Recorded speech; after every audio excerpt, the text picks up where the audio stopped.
গত ১৩ জানুয়ারি সকালে শরীয়তপুর সদর হাসপাতালে চিকিৎসাধীন ৭০ বছর বয়সী জামশেদ আলী ঢালিকে উন্নত চিকিৎসার জন্য ঢাকায় স্থানান্তর করা হয়। স্থানীয় অ্যাম্বুলেন্স চালকরা অতিরিক্ত ভাড়া দাবি করায় স্বজনরা অপেক্ষাকৃত কম ভাড়ায় অন্য একটি অ্যাম্বুলেন্স ভাড়া করে ঢাকার উদ্দেশ্যে রওনা হন। তবে অভিযোগ উঠেছে যে স্থানীয় অ্যাম্বুলেন্স সিন্ডিকেটের সদস্যরা গাগরিচড়া ও জামতলা এলাকায় লাঠি সোটা নিয়ে ২ দফায় অ্যাম্বুলেন্সটি প্রায় ১ ঘণ্টা আটকে রাখে। এই অনাকাঙ্ক্ষিত বিলম্বের ফলে রোগীর অবস্থার দ্রুত অবনতি ঘটে এবং তিনি পথেই মারা যান।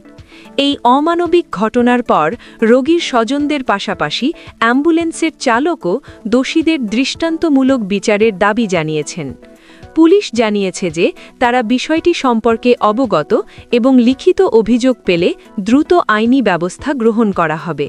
ভবিষ্যতে যেন এমন ঘটনার পুনরাবৃত্তি না ঘটে সে লক্ষ্যে কঠোর নজরদারির দাবি জানিয়েছে স্থানীয় সচেতন মহল।